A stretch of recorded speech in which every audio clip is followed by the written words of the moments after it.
howdy guys, welcome back um, to part 2 of our C Sharp, or no, Road to Pro Unity by Left Tutorials. Again, C Sharp and Unity. So let's go ahead and start. So how does this work? So as you can see here guys, we have this thing, you might call it a thing for now, go ahead, that we can write or code in. Alright, so get this. So as you can see here, okay, so alright, so you see this star up here guys, even if you might not be able to see it. That just means that we haven't saved our project. So basically if your computer crashes, unless Visual Studio or your IDE decides to autosave, your code will be lost. So what you want to do is you can just go up here and click File, Save Program.cs, which will basically just save your current script up here. Or if you want to save everything up here, you just do Control Shift S, and that just goes ahead and save all. So it saves everything up there, even though we only have one open now. So guys, when you start this, let's click Start. Visual Studio does a shit ton of shit, and it basically just executes that. And we haven't given it anything, but as you can see there, a command prompt. If you don't know what that is, I'm pretty sure some of you have seen it. Come on, who hasn't? But yeah, a command prompt opens up, and it looks something like this. Alright, so you know you can execute commands through that and stuff. Alright, let's see. Basically, why did it close? I'll explain in a minute, but anyways, let's go ahead and learn how to print stuff to this black empty box. So what we want to do is we're going to go ahead and access the console class. And again, if you guys don't know what console is right now, it's okay. You will eventually get it, I promise. So console dot writeLine. Just do exactly as I do. So after writeLine, we're going to go ahead and put 2 parentheses. And after that, closing parentheses. Actually, in Visual Studio, if you put 1, it'll just add a closing one for you. I'm not sure if it will in all of them, but yeah. After this closing one, you put a semicolon.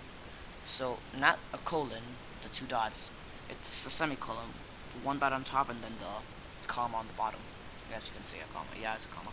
All right. So in here, we're gonna type in what we want to write out. Again, this console is the console class, and writeLine is the void or method or function, whatever you want to call it, from this class. Again, it's okay, you guys don't have to understand this now, but for future reference, when I explain what a class is, when I explain what a console, what a method is, you guys will know, and you guys will be like, oh my god, that's right, he explained it in tutorial number 2. But yeah, anyways, inside these 2 parentheses, we will type out what we want to print out. So I'm gonna go ahead and I'm gonna say, alright, can you go ahead and print out 5 for me? So let's go ahead and click Start. And okay, I'm sorry. So it's closing way too quickly. So let's go ahead, and I'm gonna go ahead and explain why. Basically, once it runs all this code, it says, okay, I'm done, and it just closes it. You know? So we want it to wait for us we want it to wait for us to respond to it, and then I'll close it. Which is why we're gonna go ahead and access console.readKey right after it prints that out. Well, and again, it won't take anything here because it's just using input. So when we press Start, as you can see there, it says 5 in our box there. Now let me go ahead and explain this again. Again, console.writeLine, console being the class, and writeLine being the method. And then inside here we type in whatever we want it to print out. So console.readKey just takes in a key. It waits for us to press a key, any key at all, and then I'll close it. Any key that we press will just close it.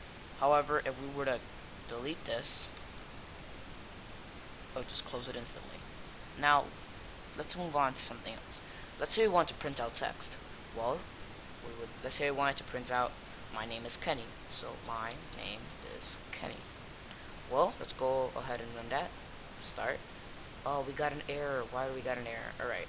So, by the way, before we continue, down here is your error list, also known as, I believe, console output, or no, not console output. I meant like error output, whatever you want to call it.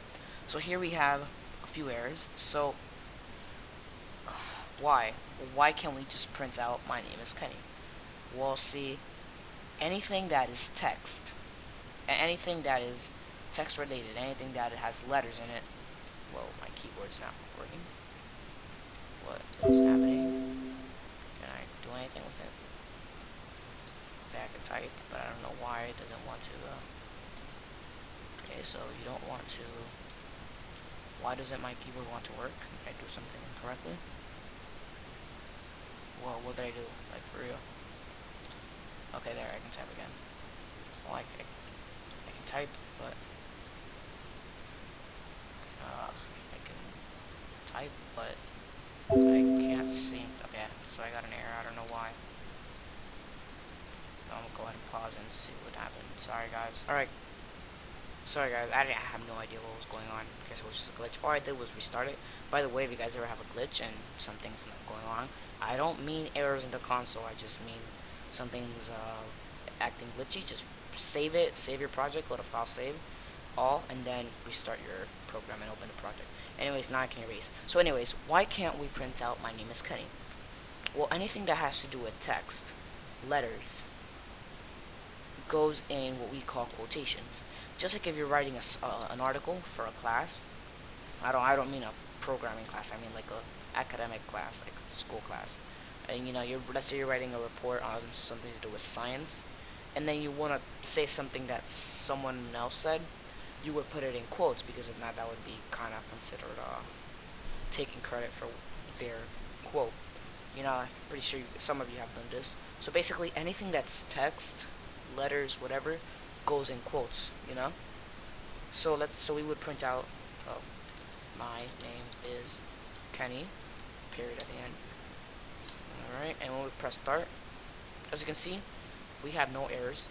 So we press start, and it prints out my name is Kenny, and it ends it. So I'm gonna go ahead and re-add. Sorry, I'm gonna go ahead and re-add console.readkey for that. There we go. So now it won't close it. So when we press start, my name is Kenny, and then it waits for something, and it's done.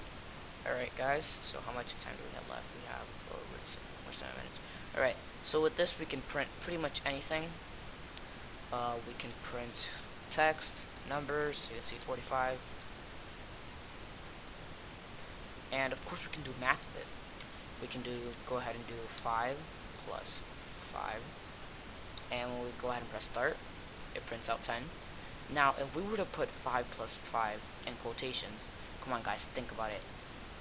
Would it actually execute 5 plus 5 and return 10? No, it would literally just print out 5 plus 5. Because anything in quotations, it will literally print it out. Whatever it says there, it won't execute it as a math command or whatever. It will literally print it out, which is why it prints out 5 plus 5, not 10.